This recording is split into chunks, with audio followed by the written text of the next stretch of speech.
mujeres de luto anhelando los cuerpos, una madre que rumia su agonía en silencio. Es el tercero. A las 10 la luna clara se refleja en las sortijas del patrón recién llegado con sombrero, gravedad y su aburrido gesto.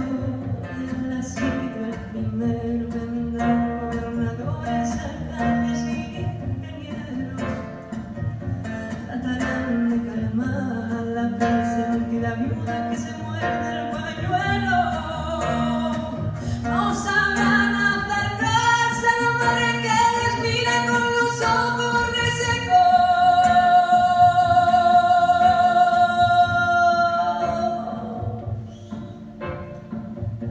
A las 12 el patrón mirará su reloj, los otros ya se fueron y en un punto y aparte esbozará un pastillo mientras piensa: ay, pero ¿dónde están estos?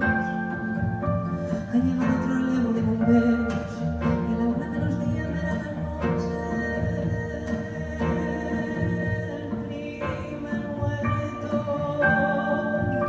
Sentados en el suelo, los mineros hacen cruces y reniegan de Dios.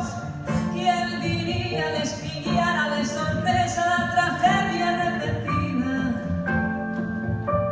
A veces el macabro se le queda mirando fijamente al patrón con dientes apretados. Y el patrón con sombrero tiene 2 policías a su lado. ¡No hay cuidado! 3 horas lentas pasan a la luz de las linternas asustadas. El cura con los ojos arrasados al segundo le va viendo. Y sobre el pecho las manos un chaval de 15 años mientras lo impotente se abraza contra un árbol.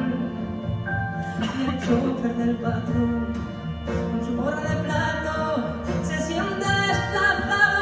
Es un hombre prudente, bien domado. El rocío ha calado hasta los huesos cuando sale el tercero, que recibe con sonrisa gris azul.